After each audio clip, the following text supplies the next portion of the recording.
આમાં તમે ક્યાં ઘરે જવાનું હું બોલ્યા? આવેશમાં આવીને જે કાંઈ બોલ્યો એ મારી ભૂલ છે. અચ્છા, તો તમે ભૂલ સ્વીકારો છો? આવેશમાં આવીને તમે જે બોલ્યા એ ભૂલ સ્વીકારો છો? તમે જ્યાં ઘરે જવાનું કીધું ને સાહેબ, જિંદગીમાં આ શબ્દ મૂળી તાલુકાનો 10 વર્ષનો છોકરો હોય તો ભલે 100 વર્ષનો હોય તો ભલે, એક કઈ ભાજપનો નેતા તમને બચાવવા નહીં આવે, આ સ્પષ્ટ કહી દઉં છું. અને તમારી ઓફિસમાં જે ભાજપના નેતાઓ કન્ટિન્યુ બેસે છે, ગામનો માણસ આવે તો ખુરશી લઈને આગળ લઈ બેઠો હોય, પહેલા બંધ કરાવી દેજો. તમારી ઓફિસમાં ગામના લોકો, તાલુકાના લોકો રજૂઆત માટે આવે છે, ભાજપના નેતાઓને બેસવા માટેની ઓફિસ નથી. તાલુકા પંચાયત પ્રમુખ, તાલુકા પંચાયત પ્રમુખની હું વાત કરું છું. તો તાલુકા પ્રમુખ બેસે છે કે બીજા કોઈ બેસે છે? તાલુકાના સદસ્યના પતિ બેસે છે કે સદસ્ય બેસે છે? સદસ્યના પતિ બેસે છે કે સદસ્ય બેસે છે? એવું મન કયો. જોઈ લે ચાલો. શરમ આવવી જોઈએ, શરમ સાહેબ.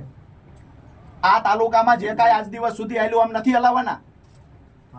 તાલુકા પ્રમુખ સાથે એને કોઈ લેવા દેવા નથી. તાલુકા સભ્ય મહિલા હોય, એમનો પતિ સતત જેટલો ટાઈમ તમારી ઓફિસ ચાલુ હોય એટલો ટાઈમ ત્યાં બેસાડવાનો. તમારા મહેતાજી તરીકે કોઈને રાખો છો કે પ્રોટેક્શન તરીકે કોઈની જરૂર છે તમારે? તો તાલુકાનો માણસ આવશે, પહેલા એમને મળે પછી તમને મળે. ભાજપ માટેની ઓફિસ છે તો બાર બોર્ડ મારી દો કાર્યાલય, તાલુકા કાર્યાલયનું.